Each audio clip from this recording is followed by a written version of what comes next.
kami siap berjuang menghadapi segala tantangan, bangun peradaban gemilang. Assalamualaikum warahmatullahi wabarakatuh. Selamat pagi anak-anakku semua. Sehat semua ya. Jangan lupa sarapan sebelum mulai pelajaran. Ibu akan melanjutkan materi sebelumnya. Kalau lebih baiknya kita mulai dengan membaca doa menurut agama kepercayaan masing-masing. Berdoa dimulai. Intelektual bersama membangun kemuliaan Indonesia. Doa selesai. Tercinta melahirkan siswa. Materi kita yang pertama ini adalah masih di KD menerapkan dokumen administrasi usaha. Yang kemarin Ibu riset lagi ya masalah mulai dari alur administrasi usaha. Di sini Ibu jelaskan transaksi yang terjadi dalam perusahaan dimulai dari pencatatan dan penggolongan. Di sini dari membuat, apabila buku transaksi itu sudah dibuat, kemudian dicatat ke dalam jurnal, lalu diposting atau dipindahkan ke buku besar. Setelah itu dilakukan pengikhtisaran dengan menyusun neraca sisa atau neraca saldo, lalu membuat adjustment-nya, lalu membuat worksheet-nya atas kerjanya. Setelah itu lanjut ke pelaporan, yaitu menyusun laporan keuangan, baik laporan laba rugi, income statement, profit and loss, kemudian neraca, cash flow, dan lain sebagainya. Setelah itu dibuat jurnal penutup, lalu menyusun neraca penutup. Nah, di sini pembukuan yang dibutuhkan adalah antara lain pembukuan pembelian itu meliputi transaksi pembelian bahan baku, pembelian bahan produksi, pembelian peralatan perlengkapan atau pembelian bahan-bahan yang dijual kembali. Kemudian pembukuan penjualan di sini seperti penjualan produk transaksinya ya, penjualan produk atau jasa, penjualan bahan produksi, dan penjualan barang dagangan. Kemudian pembukuan penerimaan. Di sini transaksinya itu meliputi penerimaan komisi, penerimaan penjualan, penerimaan bunga, hasil penjualan, bahan-bahan produksi, penerimaan pendapatan hasil produksi, dan yang terakhir pembukuan pengeluaran.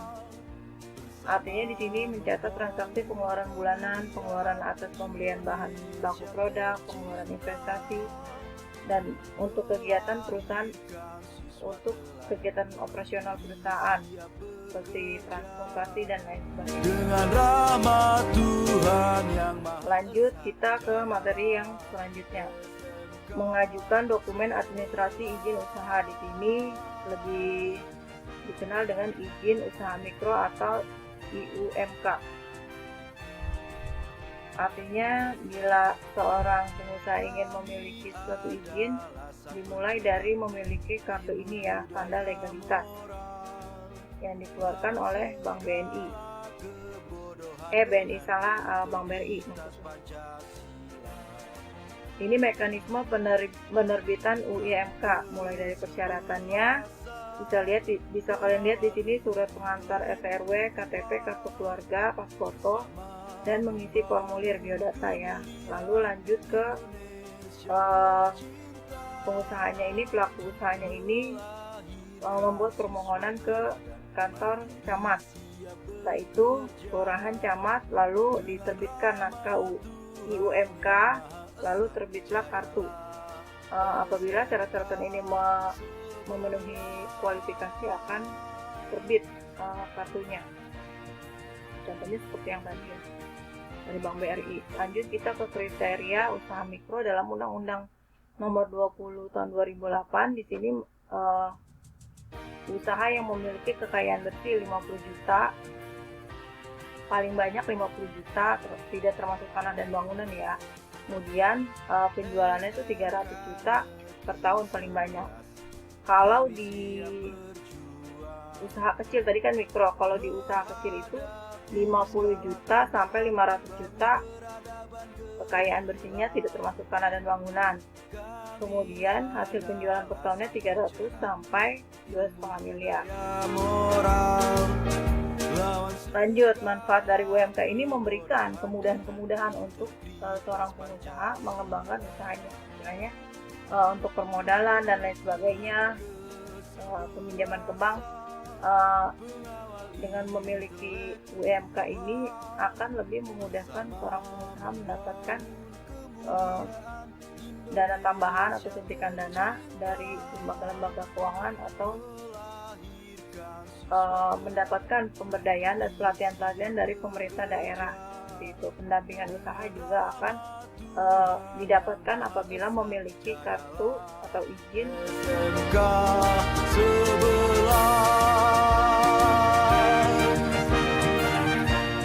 usaha ini. Catatan penting di UMK ini adalah dalam penerbitannya bisa melalui online ya, atau OSS, Online Single Submission, dengan cara mengaktifkan email dan password, lalu mempunyai email, lalu dibuat passwordnya dan menyertakan nomor HP. Linknya sudah tersedia di bawah ini, www.oss.go.id/oss.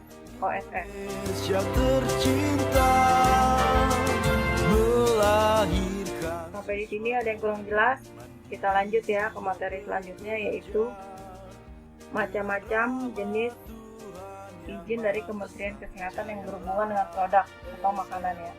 MD maksudnya makanan luar, MD maksudnya makanan dalam, ML makanan luar, PIRT artinya pengalaman industri rumah tangga, SP adalah sertifikat penyuluhan. Dijelaskan MD ini izin yang diberikan BP POM untuk industri makanan besar yang berasal dari dalam negeri. Kalau ML ini makanan luar, dari industri luar negeri atau impor. Kemudian kalau PIRT adalah pengalaman industri rumah tangga, adalah surat yang dikeluarkan oleh Dinas Kesehatan di kabupaten setempat kepada industri pangan berskala kecil, menengah atau home industry. Untuk mendapatkan nomor PIRT ini biasanya dia dilakukan uji coba lab ya, udah sesuai nggak dengan standar, layak atau tidak gitu, seperti itu. Nah, PIRT ini ada 2 kriteria, ada yang misalkan makanan atau minuman tuh yang awet di atas 7 hari, berlaku 5 tahun ya nomor PIRT-nya, dan dapat diperpanjang. Kemudian kalau yang tahannya atau daya tahan keawetannya itu di bawah 7 tahun, itu masa berlakunya hanya 7 hari, masa berlakunya hanya 3 tahun. Lanjut ke izin PIRT. Putar PIRT ini tidak dapat dikeluarkan apabila bahan yang diproduksi itu berbentuk bahan beku atau olahan ya, atau yang sudah distandarkan oleh SNI dan BP POM. Jadi mereka tidak bisa mengeluarkan izin PIRT karena sudah ada badan-badan yang lebih berkualitas dan lebih tinggi posisinya. Kemudian SP di sini dikeluarkan oleh Dinas Kesehatan Kabupaten dengan melakukan penyuluhan kepada pengusaha rumahan kecil dengan modal terbatas yang belum dapat mengajukan PIRT. Sertifikat penyuluhan ini bisa dijadikan salah satu solusinya ya. Yang ketiga, izin edar Badan Pengawas Obat dan Makanan atau BP POM. Fungsi-fungsinya bisa kalian di sini menurut pasal 3 Peraturan Pemerintah Nomor 80 Tahun 2017, mulai dari pengkajian, pelaksanaan, pengorganisasian, pemantauan, penyelenggaraan, pembinaan pelayanan administrasi umum ya. Ini fungsi-fungsi dari BP POM. Yang kedua, fungsi Balai BP POM ada 5. Di sini ini meliputi penyusunan neraca dan program bidang pengawasan obat sampai pelaksanaan pengambilan contoh sampling dari obat dan makanan. SMK Negeri 11. Mulai dari pelaksanaan pengujian obat, pelaksanaan intelijen penyelidikan terhadap pelanggaran peraturan perundang-undangan pengawasan obat dan makanan. Jadi nggak sembarangan bikin makanan yang membahayakan masyarakat, ini bisa dijerat undang-undang. Kemudian pengelolaan konsumsi, informasi, edukasi, dan pengaduan. Kemudian juga dari pelaksanaan koordinasi, pelaksanaan di bidang obat dan makanan, pemantauan dan evaluasi pelaporan bidang pengawasan dan makanan. Juga urusan ketatausahaan rumah tangga BP POM tersebut, pelaksanaan fungsi lain yang diberikan kepada badan. Membangun kemuliaan. Sampai di sini Ibu akhiri dengan menarik kesimpulan, yaitu tadi Ibu jelaskan ya, pertama kali alur administrasi usaha, izin usaha mikro dan kecil, Nama Tuhan yang Maha Esa, jayalah. izin dari Kementerian Kesehatan, MD, ML, PIRT, SP, kemudian izin edar obat dan makanan BP POM, fungsinya fungsi BP POM dan fungsi Balai BP POM. Ibu akhiri sampai di sini materi Ibu. Jangan tidak lupa mengucapkan kepada kalian, mengingatkan untuk kita semua menjaga kesehatan, terutama cuci tangan ya, mandi 2 kali sehari, mengkonsumsi makanan-makanan yang bergizi. Selanjutnya, jangan lupa menjaga kebersihan di lingkungan kalian, di rumah kalian, di halaman kalian, di kamar kalian. Tetap semangat menjalani masa pandemi yang sekarang sedang terjadi. Semoga kita berdoa pandemi ini cepat berlalu ya. Ibu ucapkan selamat belajar untuk anak-anakku semua. Terima kasih. Assalamualaikum warahmatullahi wabarakatuh.